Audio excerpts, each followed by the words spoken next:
ఈరోజు విభూతి పాదములో కొన్ని సూత్రముల గురించి మాత్రమే తెలుసుకోబోతున్నాం. అంటే ఏ విభూతులు వస్తాయి అనే దాని గురించి ఎక్కువ ప్రస్తావించడం జరుగుతుంది ఈ రోజు క్లాస్ లో.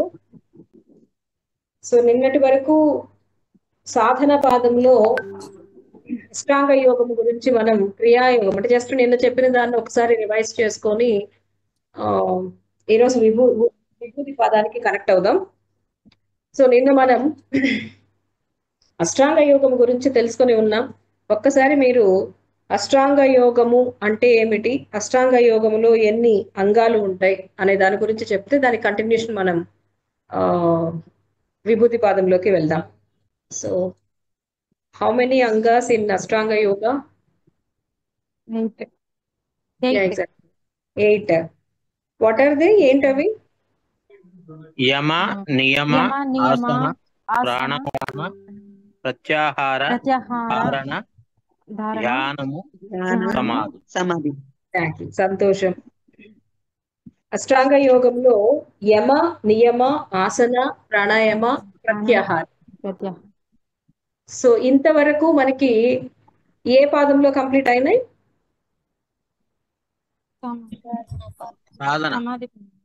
ఎగ్జాక్ట్లీ. సాధనా పాదంలో నిన్న మనం ప్రత్యాహారము తోటి ఆపివేశాము. ప్రత్యాహారము తోటే సాధనా పాదము పూర్తి అవుతుంది.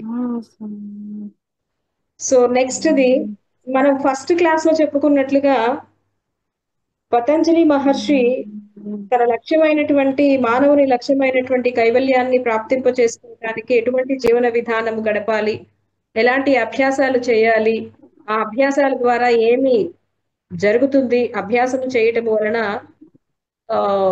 ఎలాంటి స్థితిని పొందుతారు, ఆ స్థితిని దాటుకొని కైవల్యాన్ని ఎలా వస్తుంది అనేటటువంటిది సమాధి పాదంలో ఆయన చెప్పటం.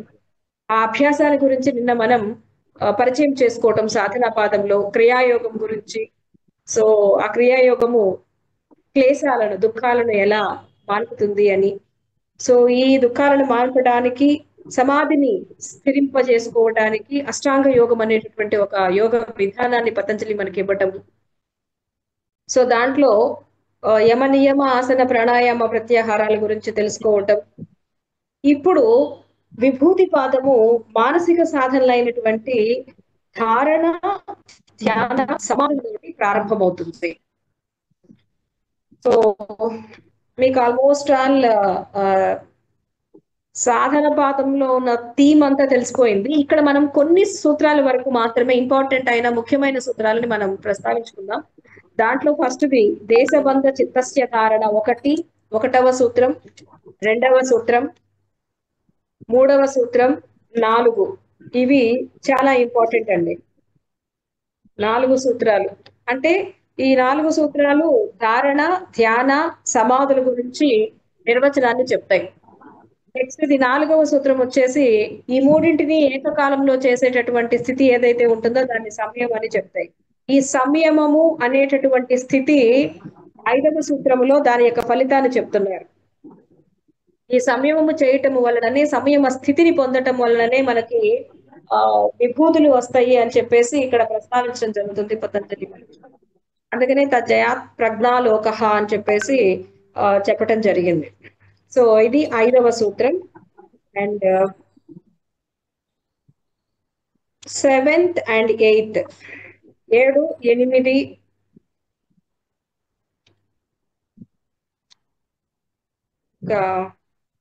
ఇవన్నీ కూడా మిగతావన్నీ ఇప్పటి నుంచి 9వ దగ్గర నుంచి కూడా ఆ సాధన చేయటం వలన ఎటువంటి పరిణామాలు జరిగి మనకి సిద్ధులు వస్తాయి అనేటటువంటి విషయాల గురించి ప్రస్తావిస్తున్నారు.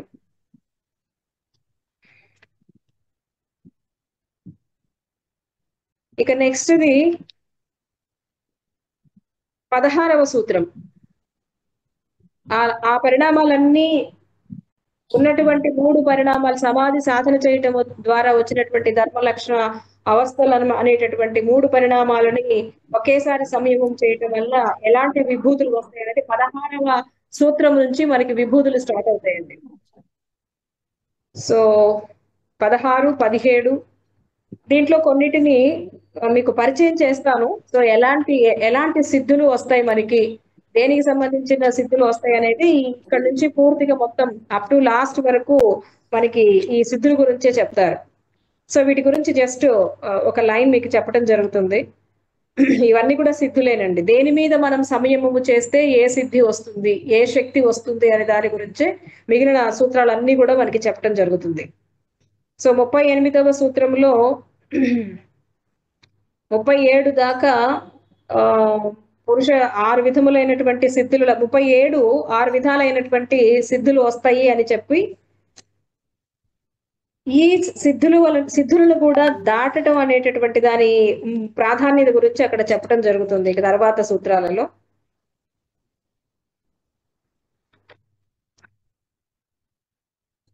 పంచభూతాల మీద, గ్రహణ శక్తి మీద, వీటన్నిటి మీద సంయమము చేయటం వల్ల ఎటువంటి సిద్ధులు వస్తాయి అనేది ఆల్మోస్ట్ ఆల్ లాస్ట్ వరకు చెప్తారు. లాస్ట్ లో 50వ సూత్రము దగ్గర నుంచి ఇక సబీజ సమాధి బీజం ఉన్నటువంటి సమాధి నుంచి నిర్బీజ సమాధి స్థితి రావటానికి ఎలాంటిది అనేటటువంటిది 50, 51, 52,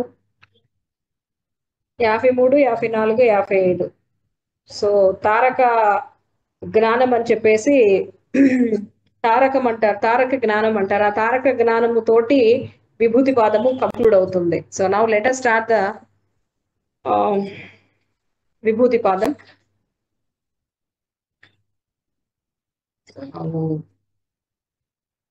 దేనితోటి స్టార్ట్ అవుతుందండి? 3వ భాగమైనటువంటి విభూతి పాదమునందు యోగాభ్యాస సాధన ద్వారా లభించేటటువంటి సిద్ధులు, అతీంద్రియ శక్తులు, వాటి ప్రయోజనాలు, అట్టి సమయమందు యోగి యొక్క మానసిక స్థితిగతులను ఈ యొక్క పాదములో మనకి వివరించడం జరిగింది పతంజలి మహర్షి. సో దాంట్లో మొట్టమొదట సూత్రము దేశబంధ చిత్తస్య ధారణ. దేశబంధ చిత్తస్య ధారణ. ధారణ అంటే డెఫినిషన్ అది. యాక్చువల్లీ మనం సమాధి స్థితికి చేరుకోవటానికి మానసికమైనటువంటి సాధనలలో మొట్టమొదటి అడుగు ఈ ధారణ స్థితి. అంటే ధారణము అంటే ఏంటంటే ఒక పర్టికులర్ దాని మీద మనసు నిలపటం, శక్తిని ధారపోయటం. అంటే సో ఫర్ ఎగ్జాంపుల్ మనం ఇక్కడ ఎవరి మీద ధ్యానం చేయాలని సమాధి పాదములో పతంజలి మహర్షి చెప్పారు, గుర్తుందా ఏమన్నా? శివుడి మీద. అంటే శివుడు అనేటటువంటిది కాదు, పరమాత్మని లేదా పరమేశ్వరుని లేదా ఈశ్వరుని ధ్యానించమని చెప్పారు ఆయన. సో ఆ ఈశ్వరుని మీద మనసు నిలిపి శక్తిని దారపోస్తూ అతనినే గమనిస్తూ అతన్నే స్మరిస్తూ అతని రూపాన్నే మనసులో తలుచుకుంటూ ఉండాలి. దట్ ఈస్ దేశబంధ చిత్తస్య ధారణ. చిత్తము మీద ఏదైతే మనము ఆ రూపాన్ని పెట్టుకుంటున్నామో, ఆకార నిరాకారం ఏదైనా సరే దాని మీద మనసును నిలిపి ఉంచటం అనేటటువంటిది, మనసుని ఏకాగ్రత పరచటం అనేటటువంటిది ధారణగా చెప్తున్నారు. అంటే జనరల్ గా ధారణ అంటే ఏంటంటే బిగినింగ్ స్టేజ్ కాబట్టి కొంత సమయం వరకు మాత్రమే మనసుని ఆ యొక్క రూపము మీద, ఆ యొక్క స్థితి మీద మనసుని ఏకాగ్ర పరిచేటటువంటి స్థితిని ధారణ అంటారు. కంటిన్యూ చేయలేం, కొంతకాలం వరకు మాత్రమే, కొంత సమయం వరకు మాత్రమే ఆ శక్తిని దాని మీద దారపోసేటటువంటి అవకాశం ఉంటుంది. దట్ ఈస్ దేశబంధ చిత్తస్య ధారణ అనేటటువంటిది. దేశబంధ అంటే దేహానికి బంధకారకమైనటువంటి కారణమైనటువంటి ప్రకృతి రూపాలైనటువంటి మన ఇష్ట దైవాలు ఏవైతే సూర్యుడు, చంద్రుడు, ఇలాంటి విగ్రహము లేకపోతే బాహ్య సంబంధమైనటువంటిది ఏదో ఒక దాని మీద మన మనసుని నిలిపి లగ్నము చేసి ఉంచటం అనేటటువంటిది ధారణ అంటారు. నాకు కృష్ణుడు అంటే నాకు ఇష్టము, నేను ఆ కృష్ణ విగ్రహాన్ని మనసులో పెట్టుకొని దాని మీదే నా మనసుని లగ్నం చేస్తాను. అది ఎంతసేపు అంటే కొంతవరకు ఆ మూర్తిని మనము కాన్సన్ట్రేట్ చేయగలుగుతాం. సో అది ధారణ అంటారు. నెక్స్ట్ వన్ ఈస్ తత్ర ప్రత్యేకతానత ధ్యానం. అంటే ఇప్పుడు సో ఫర్ ఎగ్జాంపుల్ ధారణ ధ్యాన సమాధులకి చిన్న ఎగ్జాంపుల్ చెప్తానండి. సో ఫర్ ఎగ్జాంపుల్ నేను ఇందాక నాకు కృష్ణుడు అంటే ఇష్టం అని చెప్పాను. సో కృష్ణుడు నేను ఇప్పుడు బిగినింగ్ స్టేజ్ నాది. సో కృష్ణుడు అంటే ఇష్టం అనుకున్నాను నేను. కృష్ణుడి రూపాన్ని నేను రూపం మీద నేను మనసును లగ్నం చేసుకున్నాను. కొంతసేపు అంటే నాకు కృష్ణుడు ఇష్టము, లేదా ఇంకొకళ్ళు ఆజ్ఞ మీద పెడుతున్నారు, లేదా ఇంకొకళ్ళు ఏదో మూలాధారం మీద పెడుతున్నారు, లేదా ఇంకొకళ్ళు ఇంకొక దాని మీద సూర్యుడి మీదో వాళ్ళకి ఇష్టమైనటువంటి ఇష్ట దైవం మీద పెట్టుకుంటున్నారు. సో అలా నేనేం చేస్తానంటే కొంతకాలం, సో ఫర్ ఎగ్జాంపుల్ ఒక 10 మినిట్స్ నేను దాని మీద ఆ కృష్ణ రూపం మీద మనసును లగ్నం చేయగలిగాను. ఆ 10 మినిట్స్ నాకు ఆ కృష్ణుడు తప్పించి మిగిలిన చుట్టుపక్కల ఏమున్నాయో అవన్నీ నాకేం కనిపించలేదు. ఆ శబ్దాలు కూడా నేను వినలేదు. జస్ట్ దాన్ని మాత్రమే, ఆ మూర్తిని మాత్రమే ఆ 10 నిమిషాలు నేను మనసుని లగ్నం చేసి దాని గురించే నిరంతరం స్మరిస్తూ ఉన్నాను, చూస్తూ ఉన్నాను. సో దట్ ఈస్ ధారణ. అలా అలా అలా నువ్వు ధారణని క్రమంగా సాధన చేసుకుంటూ చేసుకుంటూ చేసుకుంటూ వెళ్తే తత్ర ప్రత్యేకతానత అంటే నిరంతర ప్రవాహములాగా, అంటే ఒక కొన్ని గంటలు, కొన్ని రోజులు, కొన్ని సంవత్సరాలు కూడా ఆ యొక్క రూపాన్ని మాత్రమే నువ్వు చూడగలిగేటటువంటి స్థితి వస్తుందట. ప్రవాహములాగా దాన్ని మాత్రమే చూసేటటువంటి స్థితికి చేరుకుంటావు. దానిని, ఆ స్థితిని ఏమంటారు అంటే ధ్యానము అంటారు. సో ఇక్కడ నాకు ధ్యానం చేస్తుంటే నాకు కృష్ణుడి రూపం ఉంది, కళ్ళు మూసుకున్నా నేను, కృష్ణుడి రూపం ఉంది. ఎన్ని గంటలైందో నాకు తెలియదు, ఆ రూపం మాత్రమే నాకు కనిపిస్తుంది. పక్కన అన్ని అరుపులు ఉన్నాయి, శబ్దాలు వస్తున్నాయి, లేకపోతే ఇంకోటి మనుషులు తిరుగుతూ, అవేమీ నాకు పట్టడం లేదు. మిగిలిన చుట్టుపక్కల ఉన్నటువంటి వాతావరణ పరిస్థితుల గురించి నాకు అసలు నేను పూర్తిగా ఆ కృష్ణ రూపంతోటే మమేకమై ఉన్నాను, అది మాత్రమే కనిపిస్తూ ఉంది. ఆ విధముగా నేను నిరంతర ప్రవాహములాగా ఆ స్థితి కొనసాగుతూ ఉందండి. ఆ స్థితిని ఏమంటారు అంటే ధ్యాన స్థితి అంటారు. సో అలా అలా అలా కొంతకాలం నువ్వు చేయగా ఏమవుతుందమ్మా అంటే మూడవ స్థితిని గురించి చెప్పారు ఆయన. అదేమిటి అంటే తదే వార్ధమాత్ర నిర్భాసం స్వరూప శూన్యమివ సమాధి. అక్కడ ఏమన్నారండి, ధ్యానము తీవ్రమైనప్పుడు ధ్యాన వస్తువు ఏదైతే మనం పెట్టుకుంటున్నామో అది ఇప్పుడు, సో ఫర్ ఎగ్జాంపుల్ నాకు ధ్యానం అన్నప్పుడు కృష్ణుడు మాత్రమే విశ్వం అంతా వ్యాపించి ఉంటాడు, వీళ్ళు ఏవి కూడా నాకు కనిపించవు. బట్ కొంతకాలానికి అటండి ఆ కృష్ణ రూపం కూడా అదృశ్యమైపోతుందట, ఏమీ లేనటువంటి ఒక స్థితి వస్తుందటండి. ఆ స్థితిని సమాధి స్థితి అంటారు. ఏదైతే మనం ఆ కృష్ణ యొక్క రూపాన్ని, కృష్ణ యొక్క తత్వాన్ని, కృష్ణ యొక్క అర్థాన్ని మనం భాషిస్తూ ఉంటున్నామో ఆ యొక్క రూపం పూర్తిగా కనుమరుగైపోయి ఆ స్థితి మాత్రమే, అసలైనటువంటి నిజస్థితితో మాత్రమే కలిగి ఉండేటటువంటి స్టేజ్ ఏమంటారు అంటే సమాధి. సమాధి అంటే ఏం లేదండి, పురుషుడితోటి లైమ్ అయిపోతాం. పురుషుడు అంటే ఈశ్వరుడితోటి లైమ్ అయిపోతాం, భగవంతునితోటి లైమ్ అయిపోతాం. భగవంతునితోటి లైమ్ అయిపోయినప్పుడు భగవంతుడు, నేను, సపరేషన్స్, ద్వంద్వాలు అనేటటువంటి కాన్సెప్ట్ ఏమీ ఉండదండి. ఏమీ లేకుండా ఉండేటటువంటి, ఏమీ చేయకుండా ఉండేటటువంటి స్థితి ఏదైతే ఉంటుందో అది సమాధి స్థితి అంటారు. చలించినటువంటి స్థితి ఏదైతే ఉంటుందో అది సమాధి స్థితి అవుతుంది. అంటే ఫస్ట్ పర్టికులర్లీ ఒక చిత్రాన్ని, ఒక దృశ్యాన్ని, ఒక రూపాన్ని నువ్వు పెట్టుకున్నావు, దానిని మనసు దాని మీద లగ్నం చేసావు. ఒక లిమిటెడ్ టైంలో, పరిమితమైనటువంటి కాలంలో మాత్రమే దాన్ని లగ్నం చేయగలిగావు.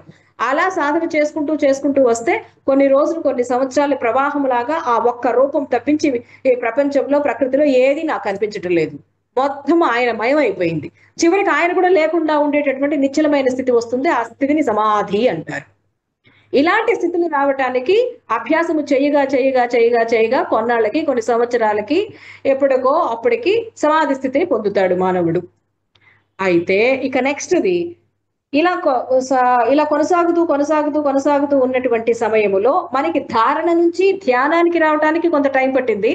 ధ్యానము నుంచి సమాధి స్థితిని పొందడానికి కొన్ని సంవత్సరాలు పట్టింది, కొన్ని జన్మలు కూడా పట్టవచ్చు. బట్ త్రయం ఏకత్ర సంయమమా అంటే, సంయమము అంటే ఏమిటి అంటే ఈ త్రయం ఏవైతే ధారణ, ధ్యాన, సమాధులు ఉంటాయో అవన్నీ ఏకకాలంలో వచ్చేస్తాయటండి. ఆ ఏకకాలంలో పొందేటటువంటి స్థితి ఏదైతే ఉంటుందో దాన్ని సంయమ స్థితి అంటారు. అంటే జస్ట్ నేను ఒక రూపాన్ని తలుచుకోగానే దాని మీద కాన్సన్ట్రేషన్ వెళ్ళిపోతుంది, వెంటనే విశ్వవ్యాపితం ఆ ఒక్క రూపమే ఉంటుంది, క్షణకాలంలో ఆ రూపం కూడా అదృశ్యమైపోతుంది. సో ఆ స్థితిని ఏమంటారు అంటే సమాధి స్థితి అంటారు. అదే సంయమ స్థితి అంటారు. ఇవి మూడు, ధారణ, ధ్యాన, సమాధులు మూడు ఏకకాలంలో గనక మనకి జరిగితే దానిని సంయమము అంటారు. ఈ సంయమ స్థితి ఎవరికైతే వస్తుందో వారికి అతీంద్రియమైనటువంటి శక్తులు వస్తాయి. మీకు ఒక్కటి చెప్తున్నాను, ఇక్కడ సంయమ స్థితి అంటే is equal to divine state. సమాధి స్థితి అంటే is equal to divine state. భగవత్ స్థితిని పొందటమే సమాధి స్థితి. భగవత్ స్థితి ఈజ్ ఈక్వల్ టు సమాధి స్థితి అంటున్నాం. సో ఎప్పుడైతే మనము భగవంతునితోటి లయమై భగవంతులు అయిపోతామో అప్పుడు భగవంతుడికి ఉన్నటువంటి లక్షణాలన్నీ కూడా మనకి వస్తాయండి. భగవంతుడు విశ్వవ్యాపితమైనటువంటి స్థితిని కలిగినటువంటి వాడు, పారదర్శకమైనటువంటి ఇన్విజిబుల్ ఫ్లూయిడ్ అంటాం. ఆయన ఎక్కడైనా వెళ్ళిపోతాడు, ఏమీ అడ్డంకు ఉండదు. అంతటి మహాశక్తివంతుడు, పూర్ణుడు, కాలానికి అనుగుణంగా పనిచేసేటటువంటి అమితమైనటువంటి జ్ఞానాన్ని కలిగినటువంటి లక్షణములు ఉన్నటువంటి మహానుభావుడు పరమాత్ముడు, ఈశ్వరుడు అంటే. సో అటువంటి లక్షణాలన్నీ కూడా మనకి వస్తాయి. అందుకని మనము, నేను అనుకుంటున్నాను నాకు ఆ స్థితి ఉంది యాక్చువల్లీ, బట్ నేను అనుకున్నాను అంటే నా కళ్ళు యాక్చువల్లీ ఈ స్థితి రానటువంటి వ్యక్తులకి ఏముంటుందంటే, నా జ్ఞానేంద్రియాలు ఎక్కడి వరకు చూడగలుగుతాయో అంతవరకే నాకు కనిపిస్తాయి దృశ్యాలు. కానీ ఈ సంయమ స్థితిని పొందిన వాళ్ళకి, వాళ్ళు కన్ను మీద సంయమము గనక, వాళ్ళు మనసుని ఏకాగ్రపరిచితే, సంయమము గనక ఏర్పడితే, ఆ కన్ను విశ్వం అంతా వ్యాపించి మొత్తం విశ్వంలో జరిగేటటువంటి దృశ్యాలన్నింటినీ కూడా సేకరిస్తుంది. నేను నా కన్ను మీద చేసుకున్నాను సంయమము. నేను ఇంకొకళ్ళు నా పూర్వజన్మ సంస్కారాల మీద చేశారు, నా పూర్వజన్మ సంస్కారాలు మొత్తం నాకు తెలిసిపోతాయి. అంటే నా మనస్సు అంత పారదర్శకమై భగవంతుని మనస్సై దూసుకొని వెళ్ళి అక్కడ ఉన్నటువంటి సమాచారాన్ని మొత్తం కూడా తీసుకొచ్చేటటువంటి స్థితిని పొందుతుందట. దానినే సంయమము లేదా విభూతులు, శక్తులు అంటారు. సో ఆ శక్తులు ఎట్లా వస్తాయి అనేది కొన్ని శ్లోకాలు ఇక్కడ ఉన్నాయి. అది ఆ సంయమ స్థితి పొందినప్పుడు ఏం జరుగుతుంది అనేది 5వ శ్లోకంలో చెప్పారండి. నేను చెప్పింది అదే. తజ్జయాత్ ప్రజ్ఞాలోకః, తజ్జయాత్ ప్రజ్ఞాలోకః. ప్రజ్ఞ అంటే శక్తి, ప్రజ్ఞ అంటే నాలెడ్జ్, జ్ఞానము అని అంటారు. అంటే పూర్తి జ్ఞానం. నువ్వు ఎక్కడైతే, ఏ అవయవం మీద అయితే, ఏ స్థితి మీద అయితే నువ్వు సంయమము చేస్తున్నావో అది చేసినటువంటి ఆ స్థితికి సంబంధించి పూర్ణ జ్ఞానము నీకు తెలిసిపోతుందటండి. సో దట్ ఈజ్ అవే విభూతులు అంటారు, అదే ప్రజ్ఞ అంటారు, అదే నాలెడ్జ్ అంటారు, అదే జ్ఞానము అంటారు. అంటే ఇప్పుడు నేను ఇందాక కృష్ణుడు నాకు ఇష్టదైవం కాబట్టి నేను కృష్ణుడిని ధారణ తీసుకున్నాను, ధ్యానం చేశాను, సమాధి స్థితిని పొందాను. అక్కడ ఏమీ లేకపోవటం అంటే యాక్చువల్లీ ఏమీ ఉండదా అండి అక్కడ?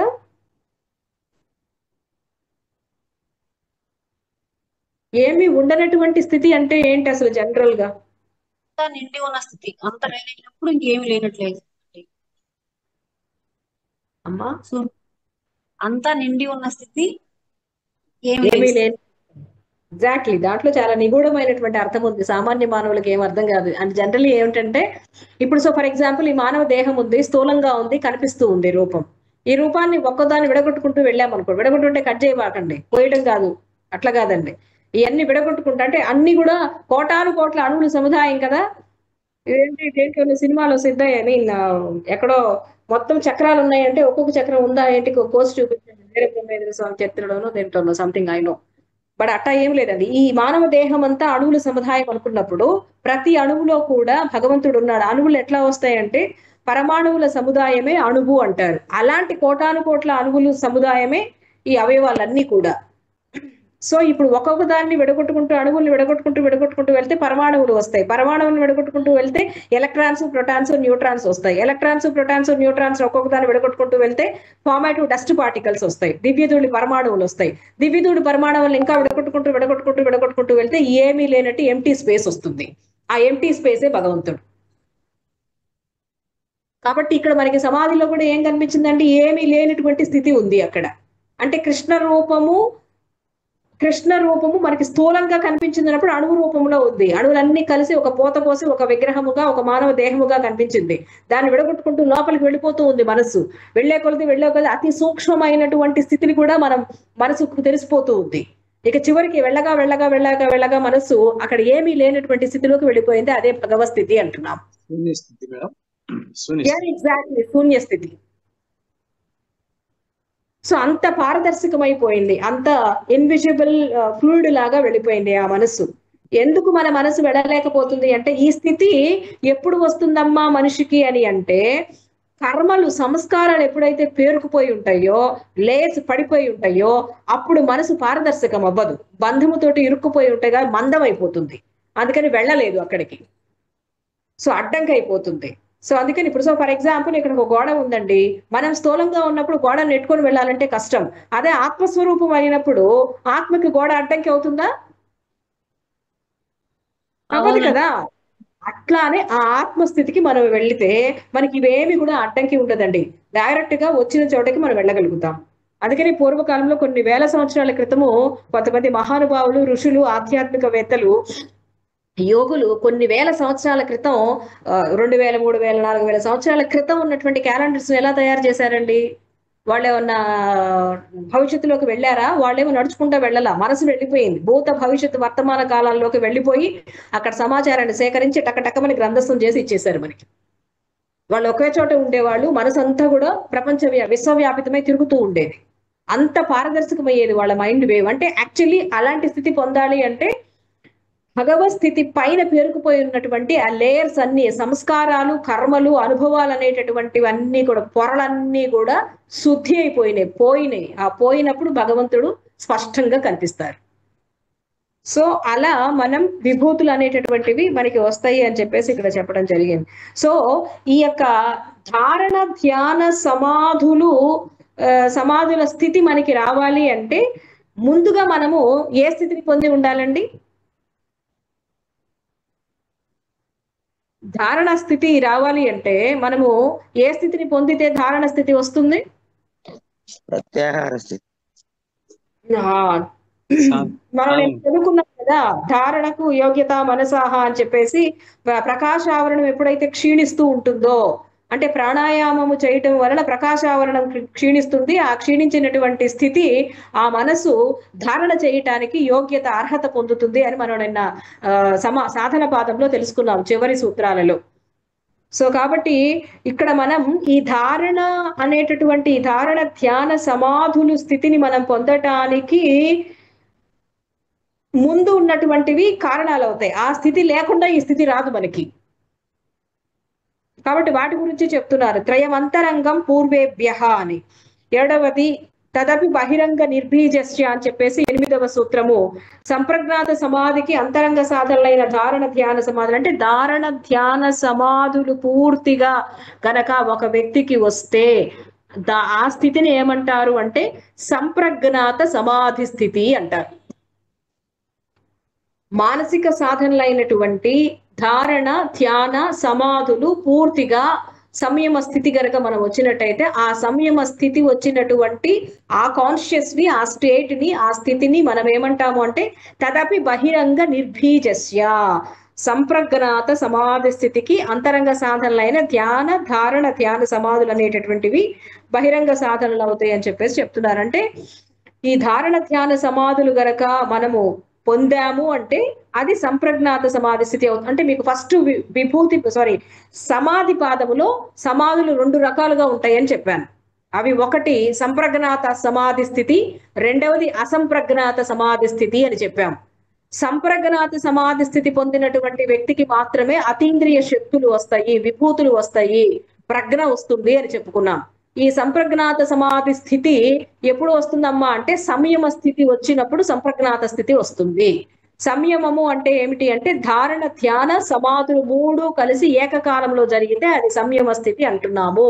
ఆ సంయమ స్థితి దేని మీద చేస్తావో దానికి సంబంధించిన పూర్వ జ్ఞానం వారికి తెలిసిపోతుంది అనేటటువంటిది ఇక్కడ చెప్తున్నటువంటి వివరణ. అలా మనం ఆ సంప్రజ్ఞాత సమాధి స్థితిని పొంది అనేక రకాలైనటువంటి విభూతుల్ని పొంది ఆ విభూతులను కూడా ఆ విభూతుల మీద కూడా మోహాన్ని వదిలివేసినప్పుడు ఆ యోగి అసంప్రజ్ఞాత స్థితికి వస్తాడు. అసలు ఏ ప్రజ్ఞ, ఏ జ్ఞానము లేనటువంటి స్థితికి వస్తాడు. అంటే కోరికలే లేనటువంటి స్థితికి చేరుకుంటున్నాడు. ఆ కోరికలన్నీ నశించినప్పుడు అతడి చిత్తం కోరికలనే బీజాలు నశించినటువంటి నిర్బీజ సమాధి స్థితి పొందుతుంది. అంటే బీజము, విత్తనము ఏమి, ఏ అనుభవము లేనటువంటి అతి సూక్ష్మంగా గాని అతి సూక్ష్మాతి సూక్ష్మమైనటువంటి స్థితిలో కూడా ఒక్క బీజము కూడా ఉండదు అతని యొక్క చిత్తములో. సో దానిని నిర్బీజ సమాధి స్థితి అంటారు. సో కాబట్టి ఈ అసంప్రజ్ఞాత సమాధి స్థితి విభూతుల్ని ఇస్తుంటే ఆ విభూతుల గురించి ఈ విభూతి పాదములో పూర్తిగా చెప్తున్నారు. అది కూడా ఆ సంప్రజ్ఞాత స్థితిని పొందినటువంటిది వెంటనే కాదటండి. అనేక రకాలైనటువంటి పరిణామాల తర్వాత ధర్మ లక్షణ అవస్థా పరిణామాలు అంటారు. 13వ సూత్రంలో చెప్తారు ఆయన. మన సాధన చేస్తూ చేస్తూ చేస్తూ ఉంటే మనకి కొన్ని లక్షణాలు, కొన్ని పరిణామాలు జరుగుతాయటండి.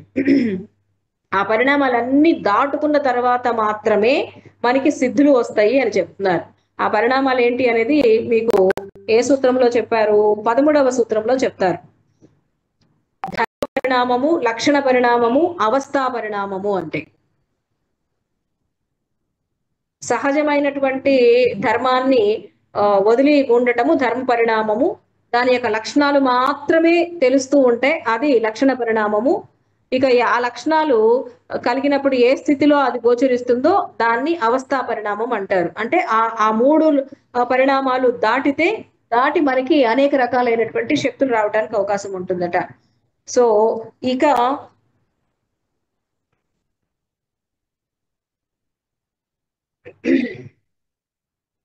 16వ సూత్రం అండి. 16వ సూత్రం దగ్గర నుంచి ఇక విభూతుల గురించి వర్ణిస్తారు పతంజలి మహర్షి. పరిణామత్రయ సంయమాద అతీతానాగత జ్ఞానం అంటే పరిణామత్రయము అంటే ఇందాక మనం చెప్పుకున్నటువంటి ధర్మ లక్షణ అవస్థ అనబడేటటువంటి 3 పరిణామాలను మనము ఆ 3 పరిణామాల మీద సంయమము చేయటము వలన మనకి అతీతమైనటువంటి అనాగతాల కంటే అతీతమనగా గడిచిపోయినటువంటి జన్మ, అనాగతం అంటే ఇంకా రాకుండా ఉండి ఇక ముందు రాబోయే జన్మల గురించి తెలుసుకునేటటువంటి జ్ఞానము కలుగుతుందట. అంటే భవిష్యత్తులో మనం ఎలా పుడతాము, అసలు గడిచిపోయినటువంటి జన్మ ఏంటి, మనకి రాబోయేటటువంటి జన్మ ఏంటి మనకి అనేటటువంటి విషయాలకు సంబంధించినటువంటి జ్ఞానం వస్తుందట. ఈ ధర్మ లక్షణ అవస్థ పరిణామాల మీద గనక మనము నా గత జన్మ గురించి అలానే నా భవిష్యత్తు జన్మ గురించి నేను తెలుసుకోవాలనుకోండి. సో దానికి సంబంధించి ఏం చేస్తానంటే ధర్మ లక్షణ అవస్థ అనేటటువంటి పరిణామాలని నేను మనసులో తెలుసుకొని దాని మీద సంయమము చేయటము వలన సో ఆటోమేటికల్లీ ఆ విషయాలన్నీ కూడా మనకి తెలిసిపోతూ ఉంటాయట. అంటే ఈ జన్మలో ఇట్టి ఫలితాన్ని అనుభవించడానికి గత జన్మలో నేను చేసినటువంటి కర్మలు ఏమిటి, ఇవన్నీ కూడా మనకి ఆటోమేటికల్లీ తెలిసిపోతాయి. So that is. And then next one శబ్దార్థ ప్రత్యయానామితరే తరాధ్య సాత్వం కరస్తత్ప్రభ విభావ సంయమాత్ సర్వభూత ఋతజ్ఞానం. సర్వభూత ఋతజ్ఞానం అంటే శబ్దము అర్థము తత్సంబంధమైనటువంటి జ్ఞానము. శబ్దం అంటే భాషా జ్ఞానం అవుతుంది. అంటే ఇప్పుడు పక్షులు ఉన్నాయి, మాట్లాడుకుంటూ ఉంటాయి. ఆ మాట్లాడుకోవటంలో అంతర్లీనమైనటువంటి అర్థము దానికి సంబంధించినటువంటి వివరణ మొత్తం తెలిసిపోతాయటండి. అంటే ఈ విశ్వములో ఎన్ని జీవులైతే ఉన్నాయో అన్ని జీవుల యొక్క భాషా జ్ఞానము మొత్తం తెలిసిపోతుందట. దాని మీద గనక మనము సంయమం చేయటం వలన. నెక్స్ట్ వన్ సంస్కార సాక్షాత్కరణాత్ పూర్వజాతి జ్ఞానం.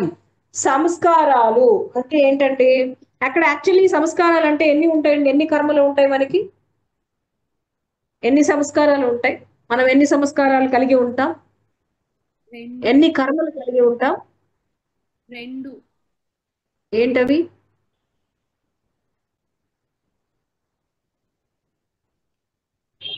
ప్రారబ్ధ కర్మ. ఎగ్జాక్ట్లీ. ఇంకోటి ఉంది సంచిత కర్మ. సంచిత కర్మ, ప్రారబ్ధ కర్మ. 9:30 దాకా క్లాస్ వినాల్సినటువంటి కర్మ వచ్చింది మనకి. మనం ఏ స్థితిలో వింటున్నామో మనకి తెలియటల్లా. 4 వ్యక్తులు మాత్రమే నాకు కనపడుతున్నారు, మిగిలిన వాళ్ళు ఏమైపోయారో మనకి అర్థం కాదు. ఇప్పుడు ఇది ప్రారబ్ధం అంటారా సంచితం అంటారా చెప్పండి? ఏంటండి మాట్లాడరేంటి? పక్కన నిద్ర వస్తా ఉంది, ఆవలిస్తా ఉంటున్నారు, బాడీ అలసిపోయినట్టుంది మొత్తానికి. ఈ అలసిపోయినటువంటి సంస్కారం ఉంది కాబట్టి ఇప్పుడు ఆ ఫలితం వచ్చేసింది. యాక్చువల్లీ సంస్కార సాక్షాత్కరణ పూర్వజాతి జ్ఞానం అంటే పూర్వ సంస్కార స్మృతులు. అంటే నా సబ్ కాన్షియస్ మైండ్ లో అంటే నా చిత్తములో ఏ కర్మలు ఉన్నాయి, ఏ సంస్కారాలు ఉన్నాయి, ఏ అనుభూతులు ఉన్నాయి, ఏ అనుభవాలు ఉన్నాయి అనేది కనుక నేను తెలుసుకోవాలనుకున్నాను అనుకోండి, సో దాని మీద నేను నా సంస్కారాల మీద నేను మనసులో ఊహించుకొని సంస్కారాల మీద గనక నేను ధారణ సంయమము గనక చేయగలిగినట్లయితే నా పూర్వజన్మ సంస్కారాలు అనుభవాలు మొత్తం కూడా నాకు జ్ఞాపకం వచ్చేస్తాయట. నేను ఇప్పుడు ఎట్లా ఎందుకు ఇట్లా నేను ఆవలింత వస్తుంది, ఎందుకు నేను వినలేకపోతున్నాను, ఎందుకు నేను బాగా ఇంట్రెస్ట్ గా వింటున్నాను, లేదా ఎందుకు నా జీవితం ఇట్లా అపజయం పాలవుతుంది, దీనికి గల కారణం ఏంటి, నేను ఎందుకు ప్రతి దాన్ని ఏమి చదవకపోయినా ఏమి చేయకపోయినా పట్టుకున్నదల్లా బంగారం అయిపోతుంది ఎందుకు, సో ఇది నేను తెలుసుకోవాలనుకుంటున్నాను, కష్టపడుతున్నాను కానీ చదవలేకపోతున్నాను, కష్టపడకుండానే కొన్ని సందర్భాలలో విజయం వచ్చేస్తుంది, సంప్రాప్తిస్తుంది, ఎందుకబ్బా దీనికి అంతటికి కారణం ఏంటి, నా పూర్వజన్మలో నేను ఏం చేశాను, ఏ కర్మ చేసిన దాని వల్ల ఇటువంటి సుఖాలు, ఇటువంటి ఆనందాలు, ఇటువంటి దుఃఖాలు వస్తున్నాయి, అసలు ఆ కర్మలేంటి, ఏమున్నాయి అనేది నాకు ఉత్సుకతోటి నేను దాని మీద కనుక సంయమం చేయగలిగితే సో ఆటోమేటిక్ గా నా పూర్వజన్మ సంస్కారాలన్నీ కూడా నేను గత జీవితపు అనుభవాలు సంస్కారాలన్నీ కూడా నాకు తెలిసిపోతాయటండి. అదే సంస్కార సాక్షాత్కరణ పూర్వజాతి జ్ఞానం. పూర్వము నాకున్నటువంటి పూర్వజన్మ జ్ఞానము పూర్తిగా సిద్ధిస్తుందటండి. అంటే సంస్కారాలు అంటే గడిచిన జన్మలలో ఆచరించినటువంటి కర్మలు, వాటి తాలూకు స్మృతులు, ఇలాంటివన్నీ కూడా వాటి యొక్క ఫలితాలు తదుపరి జన్మల్ని ఎలా ఇవన్నీ కూడా అనుసరిస్తూ ఉంటాయి, ఇవన్నీ కూడా నాకు తెలుసు. అంటే జనరల్ గా మనకి కొన్ని సినిమాల్లో చూపిస్తూ ఉంటారు, కొంతమంది మహానుభావుల దగ్గరికి వెళ్తే ఇప్పుడు ఎందుకమ్మా ఇట్లా అనుభవిస్తున్నావు, ఈ రోగం ఎందుకు వచ్చిందమ్మా అంటే నువ్వు పూర్వజన్మలో ఈ పని చేసావు కాబట్టి ఇదిగో ఈ రోగంతో ఇట్లా బాధపడుతున్నావు, లేదా పూర్వజన్మలో అతడు మంచి కర్మ చేశాడు కాబట్టి ఇంతటి గొప్ప జీవితాన్ని అతను పొందుతున్నాడు అని చెప్తారు. సో వాళ్ళకి ఎట్లా తెలిసింది అంటే బికాస్ ఆఫ్ సంయమ స్టేట్, వాళ్ళకి సంయమము చేసేటటువంటి స్థితి ఉంది కాబట్టి వాళ్ళు టకామని మన బ్యాక్ హిస్టరీ అంతా కూడా చెప్పగలిగారు. సో ఇక్కడ ఏంటి అంటే నాది నేను తెలుసుకోవాలనుకుంటే నా యొక్క సంస్కారాల మీద నేను సంయమము చేస్తే నా జీవితానికి సంబంధించినటువంటి గత స్మృతులు, గత అనుభవాలు, గత సంస్కారాలు మొత్తం కూడా తెలుసుకునేటటువంటి శక్తి నాకు వస్తుంది.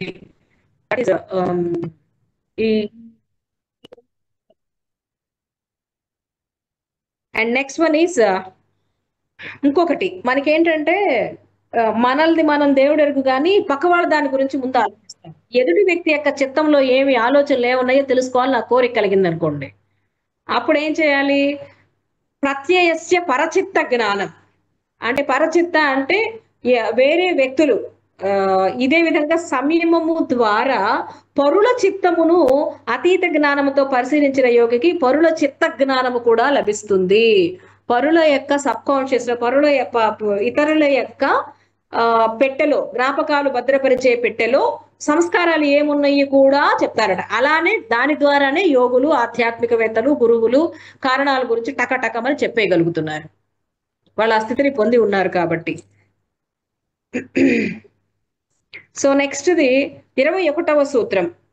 ఇక్కడ కాయ రూప సంయమా తద్గ్రాహ్య శక్తి స్తంభే చక్షు ప్రకాశ సంభయోగే అంతర్ధానం అని చెప్పిన. అంటే కాయము అంటే శరీరము, అంటే దేహము.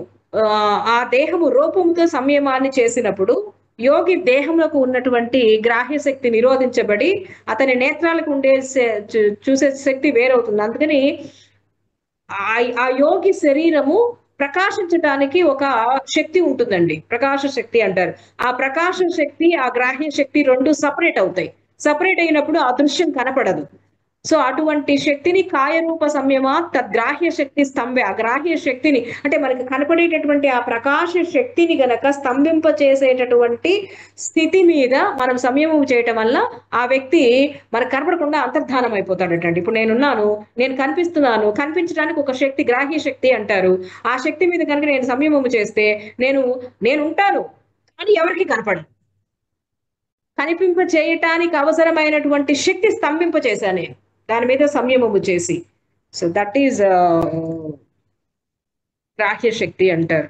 ఇలా ఇంకా 23వ దాంట్లో సోపక్రమ అంటే కర్మలను సంయమం చేయటం ద్వారా యోగి తను ఎప్పుడు చనిపోతాడో కూడా తెలుసుకోవచ్చుటండి, మృత్యువును కూడా తెలుసుకోవచ్చు అని చెప్పేసి 23వ శ్లోకం అండి, 23వ సూత్రం.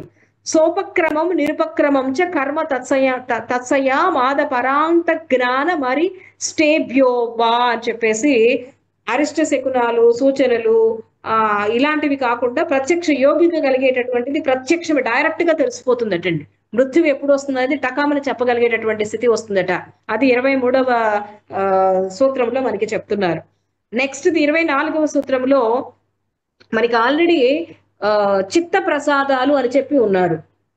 మరి చిత్త ప్రసాదాలు అనేటటువంటివి ఏ ఏ పాదములో చెప్పారు, ఏమైనా గుర్తుందా అండి?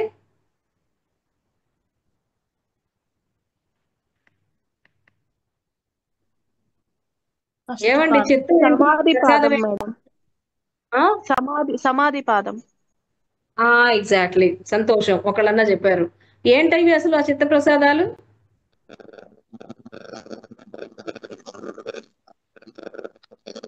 మనిషికి ఉండాల్సిన లక్షణాలు మైత్రి, కరుణ, ముదిత. ఎగ్జాక్ట్లీ. నాకు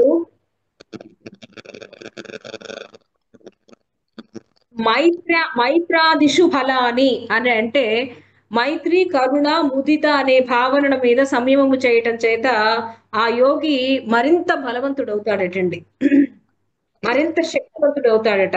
ఆ మైత్రి, కరుణ, ముదిత అనేటటువంటి చిత్త ప్రసాదాల మీద కనుక సంయమం చేయటం వల్ల అపరిమితమైనటువంటి ఈర్ష్య, అసూయలు ఏ కొంచెం కూడా మిగిలిన పూర్తిగా పోతాయటండి. అందరి పట్ల స్నేహభావముతోటి, జీవ జంతువులని లేకుండా ప్రతి ఒక్కరి మీద కూడా దయతోటి నిరంతరముగా అతడు మిత్రుడైనందువల్ల ఎవరి పట్ల కూడా భయ సంకోచాలు లేకుండా అతడు ఆనందంగా జీవిస్తూ ఉంటాడు. అంటే మన జీవితంలో మనకి ఎప్పుడు శక్తి తగ్గుతుందని మనం అనుకుంటున్నాం చెప్పండి? జనరల్ గా మానవుడికి శక్తిహీనుడు ఎప్పుడు అవుతున్నాడు? ఆరోగ్యం బాలేను. ఆరోగ్యం ఎందుకు బాలేదు అయిపోయింది?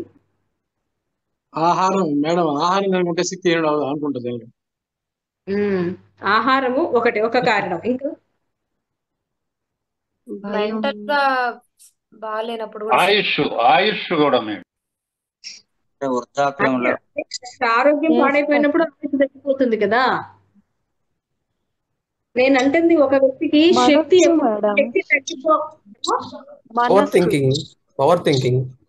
ఎగ్జాక్ట్లీ ఎవరి మీద అయితే ద్వేషభావము, ఎవరి మీద అయితే అయిష్టము, ఇలాంటివి కోపము, ఇలాంటి రజోగుణ ఛాయలు, తమోగుణ ఛాయలు ఎక్కువగా ఉంటాయో ఆ వ్యక్తికి శక్తి సన్నగిలిపోతూ ఉంటుంది. కోపం ఎక్కువ ఉంటుంది కదా అండి.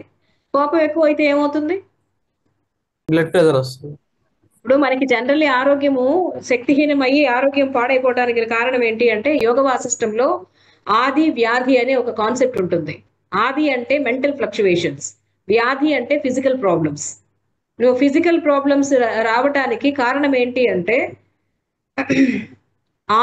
ఆది అంటారు. అంటే మానసికమైనటువంటి అసమతౌల్యతలు ఏవైతే ఉంటాయో, మనం చెప్పుకున్నామే నిన్న పతంజలి యోగ సూత్రాలు, అడ్డంకులు అని, అబ్స్టకిల్స్ అని, చిత్త విక్షేపాలు అని చెప్పేసి, అంటే దుఃఖము, దౌర్బల్యము, ఇలాంటివి ఎప్పుడైతే మానసికమైనటువంటి ఆందోళన, ఇలాంటి అజ్ఞాన స్థితి, అవిద్యా స్థితి గనక ఎప్పుడైతే ఉంటుందో అప్పుడు శక్తి ఆటోమేటికల్లీ తగ్గిపోతూ ఉంటుంది. శక్తి విహీనులవుతాం. అలా కాకుండా భయము లేకుండా ధైర్యముతోటి ఎప్పుడు సంతోషంగా ఉంటూ, ఎప్పుడు అందరినీ కరుణ భావముతోటి, ప్రేమ భావంతో చూసినటువంటి వ్యక్తి నిరంతరము శక్తిని పొందుతూ ఉంటాడు. ఖర్చయిపోయే శక్తి కన్నా వచ్చే శక్తి ఎక్కువగా ఉంటుందటండి ఇటువంటి క్యారెక్టర్స్ వల్ల మనిషికి. అందుకని మనం జనరల్లీ మనం అనుకుంటాం ఫిజికల్ ప్రాబ్లము, నాకు అది వచ్చింది, డయాబెటిక్ వచ్చింది, లేకపోతే బీపీ వచ్చింది, ఇంకోటి వచ్చింది. ఈ క్రానికల్ డిసీజెస్ ఏవైనా సరే, all diseases are psychological and they are psychosomatic. అన్ని రకాల రుగ్మతలు మానసికమైనవి. మనసులో నువ్వు విపరీతమైనటువంటి క్రూరత్వం పెట్టుకుంటే, విపరీతమైనటువంటి దురభిమానం పెట్టుకుంటే, ఇందాక ఒకళ్ళు చెప్పారు అంటే రాగము, ద్వేషము, ఇలాంటివన్నీ పెట్టుకుంటే వీటి వలనే శక్తిహీనులు అవుతూ ఉంటాం. అందుకని అలా కాకుండా మనం శక్తిని బాగా ప్రాప్తింప చేసుకోవాలి అన్నా, కాపాడుకోవాలి అన్నా, రక్షించుకోవాలి అన్నా కూడా మైత్రి, కరుణ, ముదిత అనేటటువంటి లక్షణాలని మనము అభివృద్ధి చేసుకోవాలి. అది చేసుకోవటం వల్ల విపరీతమైనటువంటి నాకు ఆ మైత్రి, కరుణ, ముదిత అనేటువంటి లక్షణాలు నాకు బాగా ఎక్కువగా రావాలి, ఎక్కువ వచ్చి నేను శక్తివంతం కావాలి అనుకొని నేను ఆ మైత్రి, కరుణ, ముదిత అనేటటువంటి లక్షణాల మీద సంయమం చేయటం వలన నాకు విపరీతమైనటువంటి శక్తి, నా ప్రవర్తనలో కూడా అందరి పట్ల ప్రేమ, కరుణ ఇలాంటి క్యారెక్టర్స్ డెవలప్ అవుతూ విపరీతమైనటువంటి శక్తి నాకు ప్రపంచం నుంచి, విశ్వం నుంచి వస్తూ ఉంటుంది. నెక్స్ట్ బలేషు హస్తి బలాదిని. బలేషు హస్తి బలాదిని అంటే ఏంటండి? అంటే యోగి ఏనుగుకున్నంత బలం రావాలి అనుకుంటే ఏనుగుకున్న బలం ఎంత ఉందో ఆ బలం నాకు రావాలి అని ఆ బలము మీద గనక సంయమము చేస్తే ఏనుగంత బలం వస్తుందట అతనికి. అంటే ఇది చూడండి, అసలు actually what is the concept? Mind is very powerful, అంటే థాట్ ఈజ్ వెరీ పవర్ఫుల్ అండి.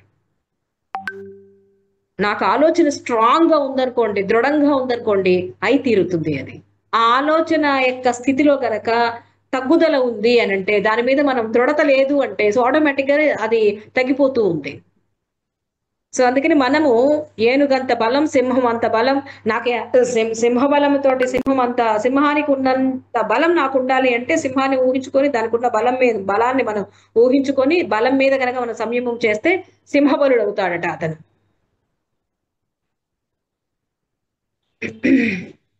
సో నెక్స్ట్ ది భువన జ్ఞానం సూర్యే సంయమాత్. 27వ సూత్రములో భువన జ్ఞానం సూర్యే సంయమాత్ అంటే యాక్చువల్లీ మనకి వేదాలు కానీ పురాణాలు కానీ సృష్టిలో భూలోకంలో మొత్తం 14 లోకాలు ఉన్నాయని చెప్తున్నాయి.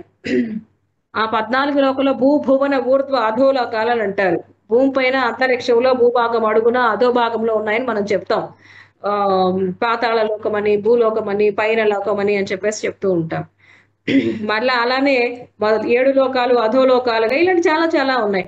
అలాంటి ఏవైతే ఉన్నాయో 14 లోకాలు ఏవైతే ఉన్నాయో వాటికి సంబంధించినటువంటి ఉపర్ లోకాలకు వెళ్ళి ఆయా పుణ్యఫలాల్ని అనుభవిస్తూ, అంటే యాక్చువల్లీ ఈ లోకాలన్నింటికీ కూడా శక్తిని ప్రసాదించేటటువంటి వ్యక్తి సూర్య భగవానుడు.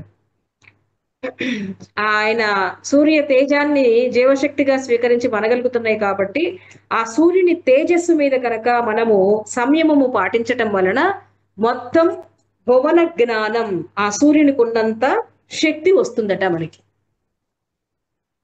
ఇవన్నీ వస్తాయా అని చెప్పేసి మనకు అనుమానం కలుగుతుందంటారా? ఏంటో రకరకాల సిద్ధుల గురించి చెప్తున్నారు, ఇదేంటి అసలు ఇలాంటివి ఎప్పుడన్నా ఉన్నాయా, అసలు జరుగుతాయా అనేటటువంటిది ఎవరికి రావటం లేదా అండి?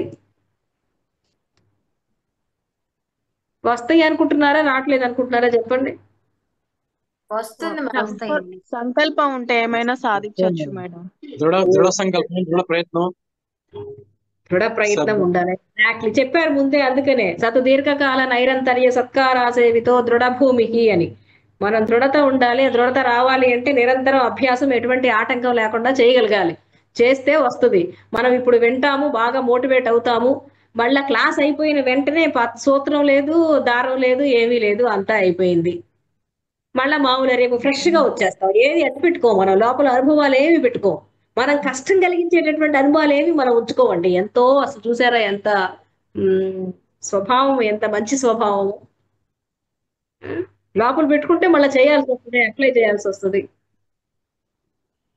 కానీ మీరు చాలా మంచి వాళ్ళండి, చాలా చక్కగా వింటున్నారు అనుకుంటున్నా నేను. ఎందుకంటే నాది బీ పాజిటివ్. నేను అట్లా అనుకున్నాను అనుకోండి, నా యొక్క స్ట్రాంగ్నెస్ వల్ల మీరు కూడా అట్లా వింటారేమో, నిద్ర వచ్చే వాళ్ళకు కూడా ఎలర్ట్నెస్ వస్తుందేమో.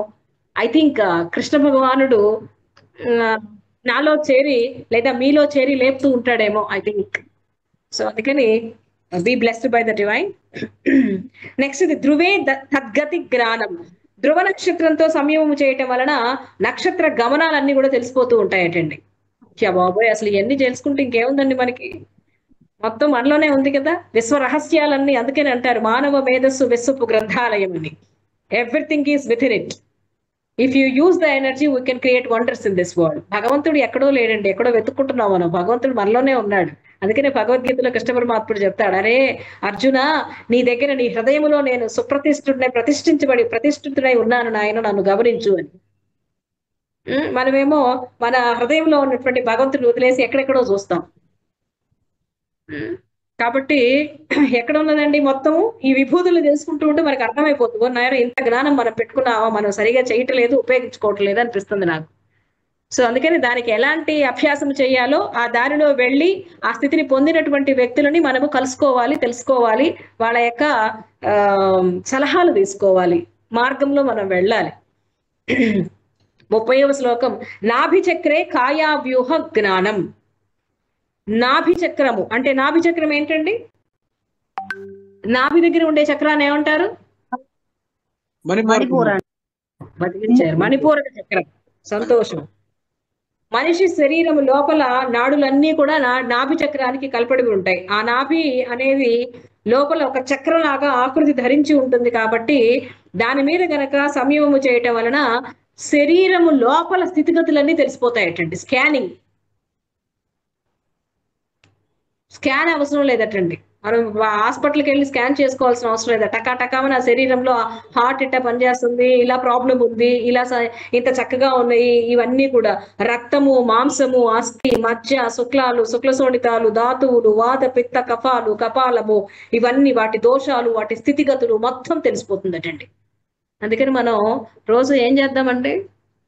మణిపూర్వ చక్రం మీద కాన్సన్ట్రేట్ చేయాలి మేడం. రోజు రామ అనే శబ్దం నిరంతరం, రా అనేది బీజాక్షరం, మొత్తం ప్రాసెసింగ్ అంతా ఇక్కడే జరుగుతుంది నాభి ప్రాంతంలో. అందుకనే ఈ ప్రాంతాన్ని విష్ణు గ్రంథి అంటారు. సో కాబట్టి మనము రెగ్యులర్ గా నాభి మీద రా అనే శబ్దాన్ని ఉచ్చరించిన మొత్తం డైజెషన్ అంతా కూడా తీసుకున్న ఆహారము పూర్తిగా జీర్ణం అయిపోయి ఎక్కడ కావాల్సింది అక్కడ ఎటు పంపాల్సిన పంపేస్తూ ఉంటుంది, డిస్ట్రిబ్యూట్ సర్క్యులేషన్ అయిపోతూ ఉంటుంది అటండి. యాక్చువల్లీ మనకి ఫస్ట్ ప్రాబ్లం ఎక్కడ వస్తుందంటే నాభి, ఈ అబ్డామిన్ అండ్ స్టమక్ దగ్గరే వస్తుంది. సో ఆ స్టమక్ జాగ్రత్తగా అట్టుపెట్టుకోవడం కోసం నిరంతరం మన మణిపూరకం మీద కాన్సన్ట్రేట్ చేయటం లేదా రా అనే శబ్దాన్ని ఉచ్చరించడం ఇవి చేసుకుంటూ ఉండాలి. సో అది కనుక మనం చేయగలిగితే మొత్తం దేహ ఆరోగ్యాన్ని ఏ విధంగా కాపాడుకోవాలో ఆ యొక్క ప్రస్తుత పరిస్థితిని తెలుసుకోవడం వలన మనకి జరుగుతుంది. కంఠకూపే క్షుప్పిపాస నివృత్తి. బాగా ఆకలేస్తుందండి. జిహ్వ మూలం అంటే నాలుగుకి మూల భాగం కింద ఉండే తంతువుని జిహ్వ మూలం అంటారు. ఆ జిహ్వ మూలం అడుగున ఉండేటటువంటిది కంఠం.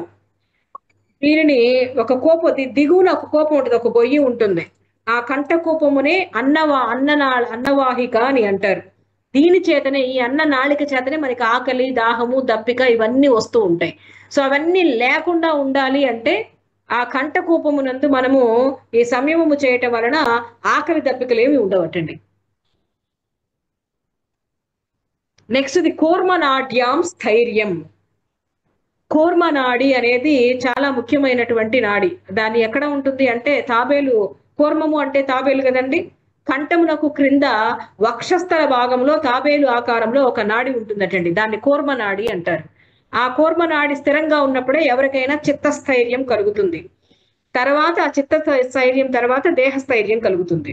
కాబట్టి ఎవరైతే ఆ కూర్మనాడి మీద కనుక సంయమం చేస్తారో ఆ వ్యక్తికి నిరంతరమైనటువంటి చిత్తస్థైర్యము కలిగి దేహస్థైర్యాన్ని పొందుతాడటండి. నెక్స్ట్ది మూర్ధ్వ జ్యోతిషి సిద్ధ దర్శనం. శిరస్సు లోపల భాగాన్ని కపాలం అంటారు కదా. ఆ కపాల మధ్య సన్నని రంధ్రం, దాన్ని బ్రహ్మరంధ్రము అంటారు. ఈ రంధ్రంలో జ్యోతిలా ప్రకాశించేటటువంటి ఒక వెలుతురు ఉంటుందటండి. ఆ వెలుతున్నే మనం బ్రహ్మరంధ్రము లేదా ఆ జ్యోతినే బ్రహ్మజ్యోతి అంటారు. ఆ జ్యోతి మీద కనుక మనం ఆ కపాలాన్ని అంత్యక్రియలు జనరల్ గా మనం గమనిస్తే కనుకండి, ఎవరైతే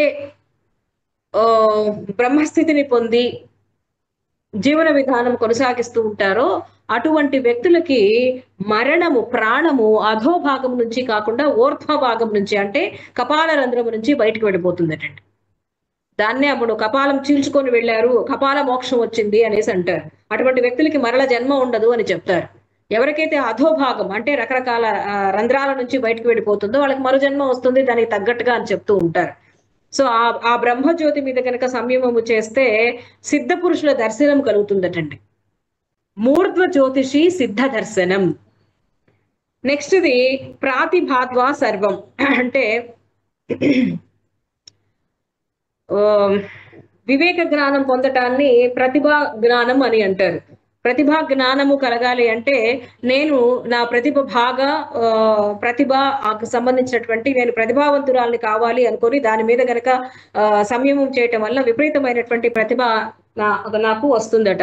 నెక్స్ట్ హృదయే చిత్త సంవిద్. హృదయ కోసం క్రింద వేలాడుతున్న పద్మం ఆకారాన్ని పోలి ఉంటుంది.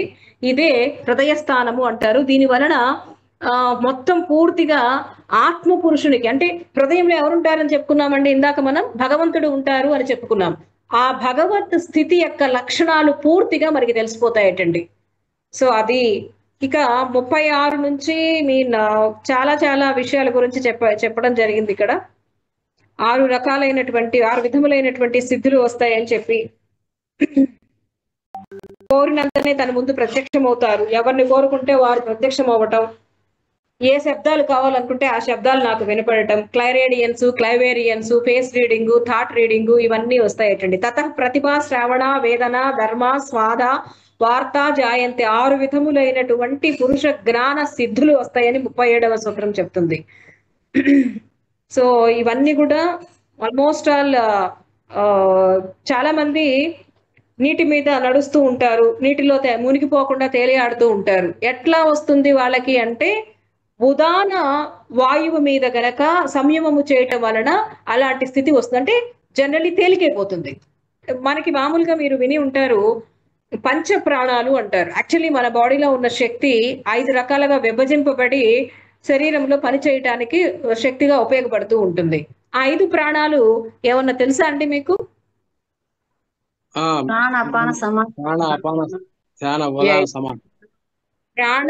అపాన, ఉదాన, సమాన, వ్యాన. ప్రాణ, వ్యాన, సమాన, అపాన, ఉదాన వీటిని అంటారు. ప్రాణ మీన్స్ లోపలికి వచ్చే ఇంటేక్, ప్రాణశక్తి పైకి వెళ్తూ ఉంటుంది ఎప్పుడు ప్రాణశక్తి. అపాన అంటే విసర్జక వ్యవస్థ, క్రిందకి వెళ్తూ ఉంటుంది ప్రాణశక్తి, lower abdomen region. So next ప్రాణశక్తికి స్థానము హృదయ స్థానముగా చెప్తారు, అపానానికి క్రింద స్థానముగా చెప్తారు లోయర్ అబ్డామిన్ రీజియన్. వ్యాన టోటల్ బాడీ అండ్ సమాన is digestive tract and next one is ఉదాన. ఉదాన అనేది ఊర్ధ్వ భాగం, అంటే పైకి వెళ్ళేటటువంటి శక్తి అన్నమాట. లాస్ట్ పైకి వెళ్లే కొలది బాడీ తేలికైపోతుందండి. తేలికైపోయే కొలది భూమి అయస్కాంత శక్తికి వ్యతిరేక దిశలో మన శక్తి వెళ్తూ ఉంటుంది కాబట్టి బాడీ పూర్తిగా తేలికైపోతుంది. సో ఆ తేలికైపోవటం వలనే ఆ వ్యక్తి నీడలో మునిగిపోకుండా ఉంటాడు. అందుకని ఉదాన వాయువు మీద కనుక సంయమము చేస్తే ఈ యొక్క శక్తి కలుగుతుంది అని చెప్పేసి చెప్తారు. దానికి చాలా ఎక్స్ప్లెనేషన్ ఉంది, అది ఇప్పుడు అంతా మనం చెప్పుకోలేము. సమానం అనే వాయు మార్గము మీద మనం చేయటం వలన దానికి సంబంధించినటువంటి ఆహారం తీసుకునేటటువంటి జఠరాగ్ని, దానికి సంబంధించినటువంటి అతను ఎప్పుడు కావాలనుకుంటే అప్పుడు ఆ శరీరం ప్రకాశించేటటువంటి స్థితికి వస్తుందటండి. అగ్నితత్వం పెరుగుతుంది, ప్రకాశవంతంగా అవుతుంది శరీరం అంతా కూడా. నెక్స్ట్ది ఆకాశము మీద స్తోత్ర ఆకాశయో సంబంధత సంయమా దివ్యం స్తోత్రం అంటే ఆకాశ శబ్దగుణము కలిగినటువంటిది కాబట్టి మనం ఎక్కడ ఉన్నా సరే అన్ని శబ్దాలను వినగలిగేటటువంటి శక్తి వస్తుందటండి, శబ్ద జ్ఞానం వస్తుంది అని చెప్తారు. సో నెక్స్ట్ది ఇంకా 45వ సూత్రంలో పంచభూతాల మీద గనక మనము సంయమం చేయటం వలన పంచభూతాలు మొత్తాన్ని కూడా పంచభూతాల యొక్క స్థితిగతులన్నీ తెలిసిపోయి పంచభూతాలను అధీనంలోకి తీసుకునేటటువంటి శక్తిని పొంది ఉంటాడట అతను. సో నెక్స్ట్ ఎవరైతే పంచభూతాలను జయించేటటువంటి శక్తి వస్తుందో వాళ్ళకి అణిమాది సిద్ధులు లభిస్తాయని చెప్తారు. ఇక్కడ 46వ సూత్రములో పతంజలి మహర్షి కూడా అణిమాది సిద్ధుల గురించి ప్రస్తావించటం జరిగింది. సో 46వ సూత్రం ఒక్కసారి తదో అణిమాది ప్రాద్భువాహ కాయ సంపద్దర్థా నభిఘాతస్య అని చెప్పేసి ఇక్కడ చెప్పారు. పంచభూతాలను జయించినటువంటి యోగికి అణిమాది సిద్ధులు కలుగుతాయి. ఎవరికన్నా తెలుసా అండి అణిమాది సిద్ధుల గురించి? 8 సిద్ధులు, అష్టసిద్ధులు మేడం. ఎగ్జాక్ట్లీ, అష్టసిద్ధులు ఏంటది? అనిమ, మహిమ, గరిమ, లగిమ, ప్రాప్తి, ప్రాకామ్యం, వసిత్వం, ఈశత్వం. అణిమ అంటే ఏంటి? అణువులాగా సూక్ష్మ రూపాన్ని ధరించడం. లఘిమ అంటే శరీరం దూది పింజలాగా అయిపోవటం. మహిమ అంటే అమ్మో ఏంది ఇంత పెద్దదైపోయాడంటే బాగా భారీగా అయిపోవటం. గరిమ అంటే శరీరం బరువు విపరీతంగా పెరిగిపోతుంది, బరువు పెరగటం. నెక్స్ట్ది ప్రాప్తి అంటే ప్రాప్తి అంటే అన్ని ప్రాప్తిస్తాయి ఆయనకి. ఆయన కావాలనుకుంటే టకటక వచ్చేస్తాయి, ఎంత దూరంలో ఉన్నా ఆయనకు తలుచుకుంటే చాలు. పూర్వకాలంలో సినిమాలో చూసే వాళ్ళకి ఏదో ఆహారం కావాలంటే ప్లేట్లు వస్తా ఉండే, ఏది కావాలంటే అది వచ్చేసేది. ఇది ప్రాకామ్యం. ఏ ఆటంకం లేకుండా నీళ్ళలో నుంచి, భూమిలో నుంచి, నదిలో మునగటం, అక్కడి నుంచి డైరెక్ట్ గా సులభంగా భూమిలోకి మునిగి అదృశ్యం కావటం, ఇలాంటి సిద్ధి వస్తుందటండి. నెక్స్ట్ 7వది వసిత్వం. వసిత్వం అంటే వశీకరణ. దేన్ని నిధి నిక్షేపాల సిద్ధి అంటారు. ప్రతిరూపాలను వివిధ రూపాల్లో కూడా సిద్ధింప చేసుకుంటాడు అతను. నెక్స్ట్ ఈశత్వం. ఈశత్వం అంటే పంచభూతాలు వాటి ప్రతిరూపాలను వివిధ రూపాలలో అతను సృష్టించుకుంటాడు. అతనికి ఏం కావాలంటే అది పంచభూతాలను ఉపయోగించుకొని కొత్తగా సృష్టిస్తాడు అనమాట. సో వీటిని అణిమ గరిమాది సిద్ధులు అంటారు. అదే మీరు త్రిశంకు స్వర్గాన్ని సృష్టించుకున్నారని అంటారు కదా, అట్లాగా అయినటువంటి భూత జ్ఞానం తెలిసినప్పుడు, అంటే ఎందుకు సృష్టించుకుంటాడని మనం అంటున్నామంటే, యాక్చువల్లీ ఈ విశ్వం అంతా కూడా పంచభూతాలమయం. పంచభూతాలు ఏ కెపాసిటీ పంచభూతాలను కనుక మనం కలిపితే ఏ ఆకారం వస్తుందో తెలిసినప్పుడు సో ఆటోమేటిక్గా మనం కొత్తగా సృష్టించుకోవచ్చు స్వర్గ నరకాలన్నింటినీ కూడా. నాకు బాగా లావణ్యాలు బాగా ప్రకాశవంతంగా ఉండాలి, నా రూపం బాగుండాలి అనుకుంటే దాని మీద సంయమము చేస్తే రూప లావణ్య బలబ్రజ సంహానాత్వాని కాయ సంపత్ అని చెప్పేసి, రూపము అందమైన ఆకారము, లావణ్యము, అవకాశాలు, అవయవాలు చక్కగా ప్రకాశవంతంగా ఉండటం, శరీరం దృఢంగా వజ్రకాయం లాగా అయిపోతుందటండి. అలా కావాలి అనుకున్నప్పుడు రూప లావణ్య బల వజ్ర సంవహనత్వాన్ని కాయ సంపత్, నా శరీరము అందముగా ఆరోగ్యంగా బలంగా ఉండాలి అని దాని మీద సంయమము చేస్తే అదంతా కూడా వచ్చేస్తుందట.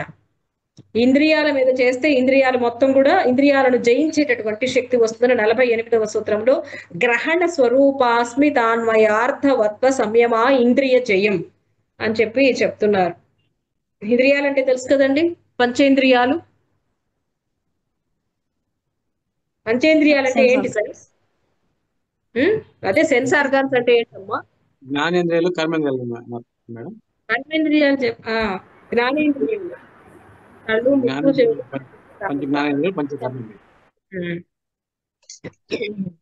మీ మనస్సు ఇంద్రియాలు ఎప్పుడైతే జయమవుతాయో తదో మనోజనిత్వం వికరణ భావ ప్రధాన జయచ్చ.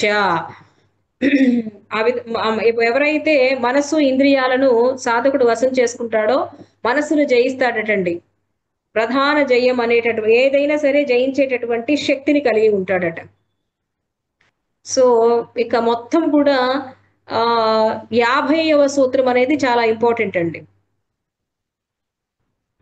పతంజలి ఈ సూత్రం ద్వారా ఏం చెప్పారంటే సబీజ సమాధి గురించి, దాని ఫలితం గురించి పూర్తిగా చెప్తున్నారు. సత్వ పురుషాన్వత ఖ్యాతి మాత్రస్య సర్వభావాదిష్టాతృత్వ సర్వజ్ఞాన తృత్వం చ.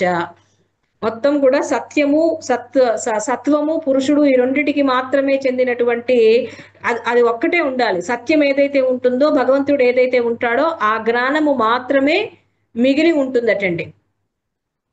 అది ఒక్కటే మిగిలి ఉండి మిగతా జ్ఞానం అంతా కూడా నశించిపోయి యోగికి పూర్తి అయినటువంటి సర్వజ్ఞ స్థితి, సర్వజ్ఞమైనటువంటి సత్యాన్ని గోచరింప చేస్తుందట. అయితే గోచరింపు చేస్తుంది కానీ ఇంకా లోపల బీజాలు ఉంటాయని చెప్తున్నారు ఇక్కడ.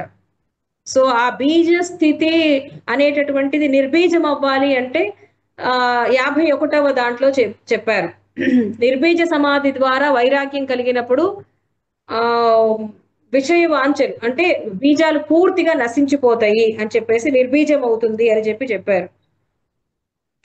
క్లేశాలన్నీ ఎప్పుడైతే, కర్మలన్నీ ఎప్పుడైతే పోతాయో అప్పుడు నిర్బీజం అవుతుంది అని చెప్పడం జరుగుతుంది. తర్వాత 53వ దాంట్లో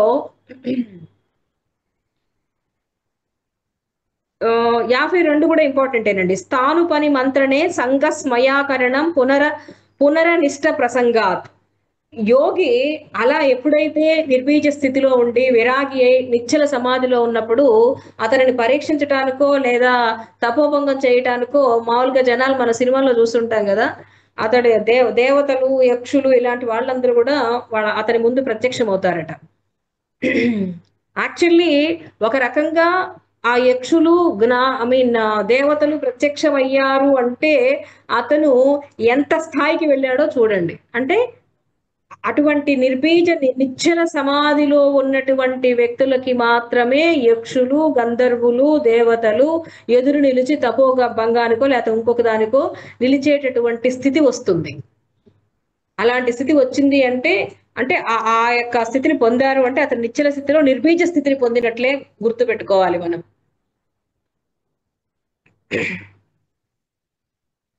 అంటే వాళ్ళు అక్కడ టెస్ట్ చేస్తారు, ఇంకా ఏమన్నా సంస్కారం ఉందా, ఇతడు ఏమన్నా మోహంలో పడిపోతాడా, భ్రమలో పడిపోతాడా, ప్రకృతి ఈ దృశ్యమాన ప్రపంచం మీద మోహంలో ఉన్నాడా, లేకపోతే వీటన్నిటిని జయించాడా అని టెస్ట్ చేసి చివరికి కైవల్యానికి దగ్గరగా తీసుకువెళ్తారు. వాళ్ళు కూడా ఆల్రెడీ ఆ స్థితిలోనే ఉన్న వ్యక్తులు మాత్రమే రాగలుగుతారు ఆయనకి ఎదురుగా.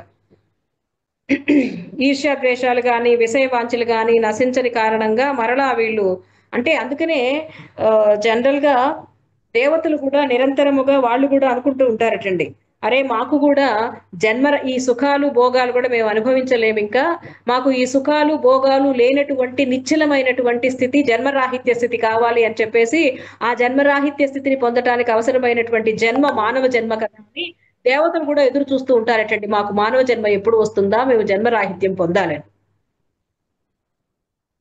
సో క్షణతత్ క్రమయోహో సంయమాత్ వివేకజం జ్ఞానం.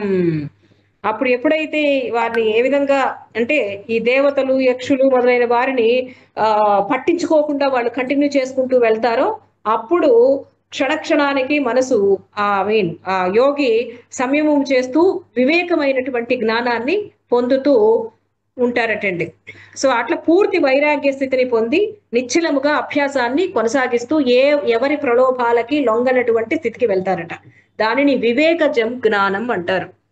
క్షణక్షణానికి అతని యొక్క లక్షణాలు మారిపోతూ పూర్తిగా అతను వైరాగ్య భావాన్ని కలిగి ఉంటాడట.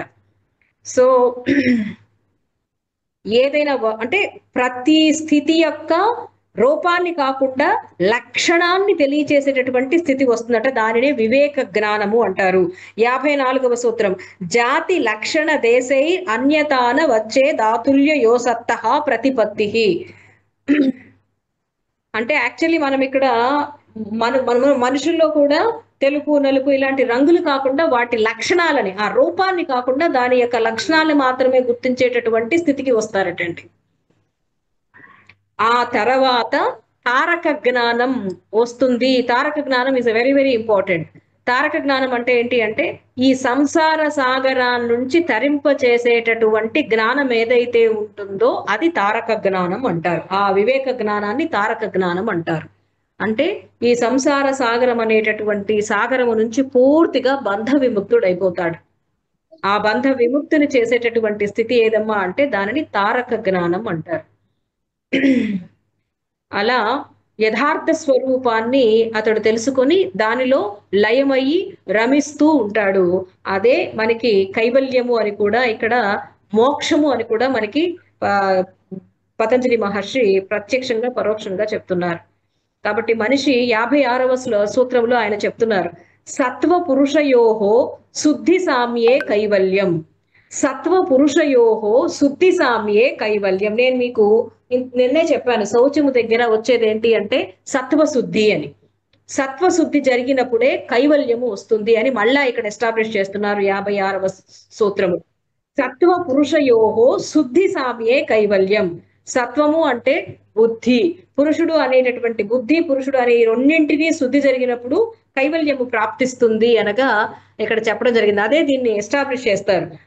సహజముగా సత్వ గుణము కలిగిన బుద్ధికి రజస్థ తమో గుణాలు నశించిపోయి ఉంటాయి. కానీ సత్వగుణము కూడా నశించాలి అంటే సత్వగుణాన్ని ప్రేరేపించేటటువంటి సంస్కారాలు బీజ రూపంలో కూడా ఉండకూడదు.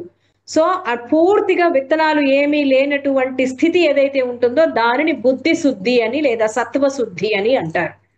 అలా నాకు నా యొక్క చిత్తములో ఏ ఒక్క స్థూలంగా గాని సూక్ష్మంగా గాని అతి సూక్ష్మంగా గాని బీజ రూపంలో గాని మొలకెత్తిన రూపంలో గాని వృక్ష రూపంలో గాని ఏమీ లేనటువంటి స్పష్టంగా ఖాళీగా ఉన్నటువంటి చిత్తం ఏదైతే ఉంటుందో అది కైవల్యము, అది జన్మరాహిత్య స్టేజ్ అని చెప్పేసి ఇక్కడ పతంజలి చెప్తున్నారు. అందుకని అవిద్య అనేటటువంటి అజ్ఞానం కారణంగా పురుషునికి బుద్ధితోటి సంబంధం కలుగుతుంది కాబట్టి ఆ అజ్ఞానం ఎప్పుడైతే శుద్ధి అయిపోతుందో, అంతరించిపోతుందో, సంస్కారాలు క్షయమైపోతాయో ఆ పురుషుడిని ఆవరించి ఉన్నటువంటి ఆ ఆవరణ అనేది, అజ్ఞాన ఆవరణ అనేది తొలగిపోతుందో అప్పుడు పురుషుడు తన సహజ స్వరూపంతో ప్రకాశిస్తాడు. సహజ ప్రకాశం బహిర్గతం అవుతుంది. అప్పుడు అదంతా కూడా ప్రకాశం అంతటా కూడా వ్యాపించి అతను పురుష శుద్ధి జరిగి పురుష శుద్ధి అయినటువంటి పరమాత్ముడుగా గోచరమవుతాడు.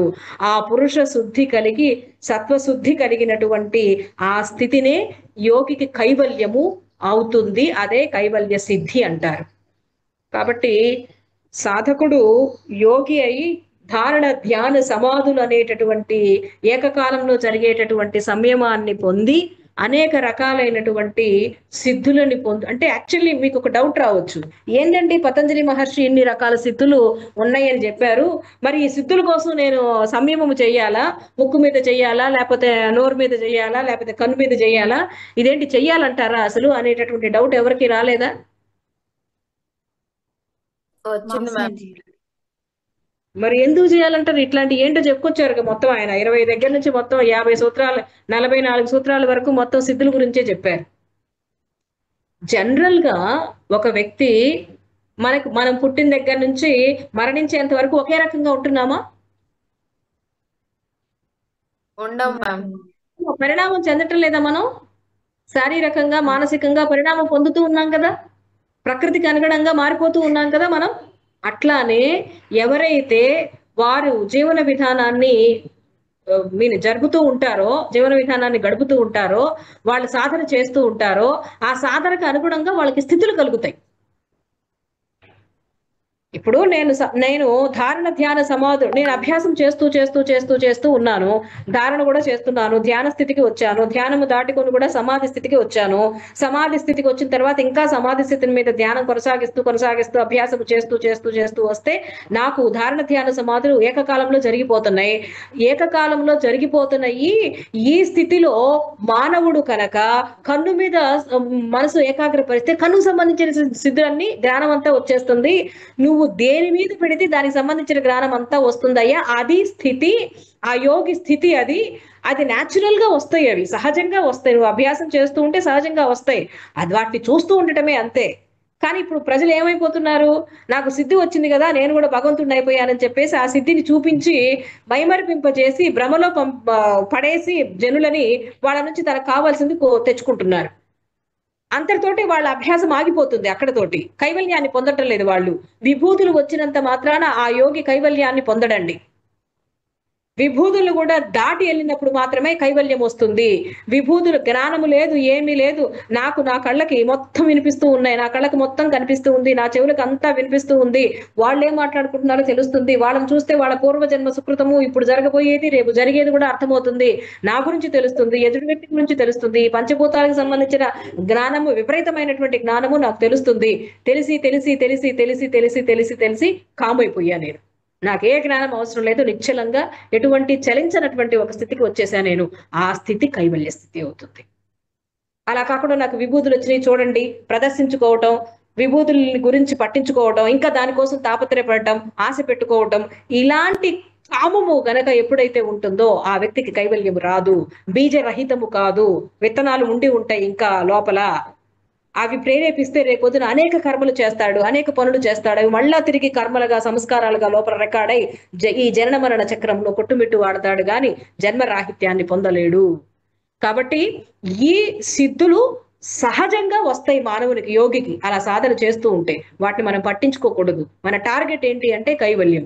ఆ కైవల్యం కోసం మనం సాధన చేస్తూ ఉంటే ఇన్ని రకాలైనటువంటి మార్పులు జరుగుతూ, పరిణామాలు జరుగుతూ చివరికి కైవల్యాన్ని పొందుతాడు అతను. అలా కాకుండా నువ్వు మధ్యలోనే ఆపేస్తే అంతవరకే నువ్వు ఉంటావు. అది ముందుకు వెళ్ళవచ్చు, లేదా మళ్ళా బిగినింగ్ స్టేజ్ కూడా వెళ్ళవచ్చు నువ్వు. అట్లా కొన్ని గ్రంథాలలో మనకి మహాభారత, భాగవతంలో కొన్ని స్టోరీస్ ఉన్నాయండి. కొంతమంది ఒక యోగికి, ఒక మునికి పుట్టినటువంటి కుమారుడు అమితమైనటువంటి జ్ఞానముతో ఉండి ఏదో ఒక చిన్న సూక్ష్మమైనటువంటి అంటే సూక్ష్మమైనటువంటి బీజ రూపంలో ఉన్నటువంటి ఒక్క సంస్కారము వలన అతడు 14 జన్మలు ఎత్తి 15వ జన్మలో, ఆ 14వ జన్మలో కైవల్యాన్ని పొందుతాడు. కాబట్టి మనం పొరపాటున కూడా ఒక్క సూక్ష్మాతి సూక్ష్మమైనటువంటి విత్తనము ఒక్కటి ఉన్నా సరే రేపొద్దున అది మహావృక్షం అయ్యేటటువంటి ఛాన్స్ ఉంటుంది. అందుకని భగవంతుని దగ్గరికి వెళ్ళి కూడా వెనక్కి వచ్చేసేయచ్చు, మళ్ళీ ఫస్ట్కి వచ్చి మళ్ళా సాధన చేసి మళ్ళీ ఆ స్థితికి వెళ్ళేటటువంటి ఛాన్సులు కూడా ఉన్నాయి. అందుకని ఈ ప్రపంచంలో ఈ ప్రకృతి ఎప్పుడు కూడా ఎదురు చూస్తూ ఉంటుంది ప్రలోభ పెట్టడానికి. మనం ఆ ప్రలోభాలకి లొంగిపోకుండా, వదిలివేసి పట్టించుకోకుండా మన పని మనం చేసుకునేటటువంటి దృఢత గనక మనకి ఉన్నట్లయితే we can create wonders in this world. So we will reach and we will become a great person and జన్మరాహిత్య state, to attain జన్మరాహిత్య state, to attain wisdom. So కాబట్టి కైవల్యం అనేది మనము ప్రాప్తించటం అనే టార్గెట్ మనం పెట్టుకుంటే మనం ఏం చేయాలో అది చెయ్యాలి. ఏం వస్తుందో అది వస్తుంది, వచ్చినట్టే వస్తుంది. అదే ఎప్పటిదాకా ఉండాలో ఉంటుంది, అయిపోతుంది. నెక్స్ట్ మనకి ఏం కావాలో ఆ స్థితి వస్తూ ఉంటుంది. దాన్ని గమనిస్తూ ఉండటమే మనం చేసే పని, మనం చేయటమే. That's all. అలా కాకుండా మనము శక్తులు వచ్చినాయి అని గర్వముతో, అభిమానముతో, డంపముతోటి వెళ్ళిపోయామా, తిరిగి మళ్ళీ ఆ గర్వము, ఆ డంపము ఏం చేస్తుందండి, చివరికి మొట్టమొదటి స్థితికి తీసుకొస్తుంది. పరమపద సోపానం అనేటటువంటి ఆట ఆడుకున్నాం కదా మనం. సో ఏం చేస్తుందండి, అక్కడికి వెళ్ళాము జస్ట్ ఇంకొకటికి వెళ్తే వెళ్ళిపోతాం అనుకునే లేపు కిందకు వచ్చేస్తాడు మానవుడు. అమ్మో, చాలా చుట్టుపక్కల చాలా అన్ని పాములు ఇట్లా ఎదురు చూస్తూ ఉంటాయండి, ఎప్పుడు మనం తీసుకెళ్ళిపోతామా, మింగేద్దామా అని. అవన్నీ అరిషడ్ వర్గాలు, ప్రాపంచిక విషయాలు, బంధాలు. Attachment is the mother of sorry, suffering and disease. అన్ని అనర్థాలకి కారణం బంధమే. జస్ట్ టచ్ మీ, అన్నిట్లో ఉండండి, అన్ని అనుభవించాలి, కానీ దేంట్లో ఇరుక్కుని పోకూడదు. ఎప్పుడు వస్తుంది అయ్యా అంటే, you know the right knowledge, you know the reality. Reality లేకుండా మనం ఎన్ని అభ్యాసాలు చేసినా వ్యర్థమే. సత్యము తెలుసుకోకుండా సాధన చెయ్యలేం, జ్ఞానము తెలుసుకోకుండా సాధన చెయ్యలేం. సో జ్ఞానము తెలుసుకుంటూ సాధన కొనసాగిస్తూ ఉంటే ఏం అవ్వాలో అవి అవుతూ ఉంటాం. చూస్తూ ఉండండి, ఏది రావాలో అది వస్తుంది. చెయ్యటం మన ధర్మం. ఏది వస్తుందో, ఏది జరుగుతుందో అది జరుగుతుందని చెప్పారుగా కృష్ణ పరమాత్ముడు. జరిగింది బాగా జరిగింది, జరుగుతుంది బాగానే, జరగబోయేది జరిగింది. నువ్వేం చేయాలో అది చెయ్యి. కర్మణ్యే వాధికారస్తే మా ఫలేషు కదాచన అంటారు ఆయన. కర్మ చేయటం మన వంతు. ఆ దారి చూపించారు, ఆ దారిలో నువ్వు అభ్యాసము చేయి, వస్తుంది. అది ఏది కావాలంటే అది వస్తుంది. సో అలా మనకి మోస్ట్ ప్రాబబ్లీ ఈ ఎంత కావాలి అంటే, ఏం అవ్వాలంటే అది అయ్యే స్థితి మనకి ఉంది. Nothing is impossible for the human mind. Everything is possible, everything is with in it. లోపలే ఉంది. దాన్ని మనం తెలుసుకోవడం కోసమే ఇవన్నీ కూడా, ఈ మోటివేషన్స్, ఇన్స్పిరేషన్, లోపల ఉన్న సంస్కారాలని బయటికి తీసుకురావడానికి ప్రేరణ ఇదంతా కూడా. సో కాబట్టి మనం అటువంటి ప్రజ్ఞ మనకి రావాలని, ఆ స్థితి మనం పొందాలని, అమితమైనటువంటి శక్తిని పొంది ఆ శక్తితోటి మంచి ఆలోచనలు, మంచి పనులు, మంచి కార్యాలు చేస్తూ మంచి ఫలితాన్ని అనుభవిస్తూ ఆ మానవ జన్మకి కారణమైనటువంటి, మానవ జన్మ లక్ష్యమైనటువంటి ఆ భగవస్థితిని పొందటానికి ఈ క్షణం ప్రేరణ కావాలని మనస్ఫూర్తిగా కోరుకుంటూ, రేపటి క్లాస్లో కైవల్య పాదంలో కొన్ని ముఖ్య సూత్రాల గురించి తెలుసుకుందాం. సో ఇప్పుడు దీన్ని బట్టి భగవంతుడు శక్తి ఎక్కడ ఉందండి? ఎక్కడ ఉన్నా? Yoga is not an outward direction, yoga is inward direction. So కాబట్టి యోగం అనేటటువంటిది బయట ప్రపంచాన్ని చూడటానికి కాదండి, బయట ప్రపంచంలో ఉన్న రహస్యం అంతా మనలో ఉంది. కళ్ళు మూసుకొని మనల్ని మనం చూసుకోవాలి ఫస్ట్. ఎగ్జాక్ట్లీ, త్రిగుణాతీత త్రిగుణాతీతంగా వెళ్ళాలి, అస్థాయికి వెళ్ళాలి. ఎగ్జాక్ట్లీ, అసలు ఏ గుణము లేనటువంటి స్థితికి వెళ్ళాలండి. That is kaivalya state. త్రిగుణాతీతమైనటువంటి స్థితి ఏదైతే ఉంటుందో అదే కైవల్యం. As inner engineering. So inward direction. కాబట్టి మనం బయట వ్యక్తిని మార్చడం కాదండి బాబు. సృష్టి మారదు, నీ దృష్టి మార్చుకుంటే చాలా అని అంటారు. మనం మంచి వాళ్ళం అయితే ఎదురు వ్యక్తిలో మంచి గుణాలు కనిపిస్తాయి. మనలో నెగిటివ్ షేడ్స్ బాగా డెవలప్ అయి ఉన్నాయి అనుకోండి, తమో రజో గుణాలు, ఎదురు వ్యక్తులు కూడా అవే కనిపిస్తూ ఉంటాయి మనకి. సో కాబట్టి if you know our mind, then you know others mind. నా మనస్సు గురించి నాకు తెలిస్తే ఎదురు వ్యక్తి మనసుల గురించి నేను చెప్పగలుగుతాను. సో అందుకని ముందు మనం ఏం చేయాలండి, మనల్ని మనం చేసుకుంటే ఎదురు వ్యక్తి శుద్ధి అయినట్లే. కొంచెం ఎగ్జాక్ట్లీ. సో థ్యాంక్ యూ అండి. Thank you very much for giving this opportunity. Be blessed by the divine to all of you. Thank you. ప్రత్యేక ధన్యవాదాలు మేడం. చక్కగా యూనివర్సిటీలో పాఠాలు చెప్పుకొని భగవద్గీత చెప్పుకొని మరలా ఇక్కడ ఈ యోగా టీచర్స్ కాబోయే యోగా టీచర్స్ కి మంచి నాలెడ్జ్ ఇస్తున్నారు. మీ శ్రమకు డివైన్ బ్లెస్సింగ్స్ నాట్ మీ, మన లోకల్ గురుదేవుడు బాబా రామ్దేవ్ గారి ఆశీస్సులు, మీకు అభినందనలు. Thank you so much. కళ్ళు మూసుకుంటే లోపల కనపడుతుందంటే వీళ్ళు వీడియోస్ మూసేస్తున్నారు. కళ్ళు మూసుకోమంటే వీడియోస్ మూసేస్తున్నారు. ఓకే, పీక్ టైమింగ్ మనం ఏం చేయలేము, మన కర్మ ఏం చేస్తాం. ఆ టైంకి భగవంతుడు ఛాన్స్ ఇచ్చాడు. ఎవరికి ఎంత అర్హత ఉంటుందో అంతవరకు లోపలికి వెళ్తుంది. ఓకే, రేపు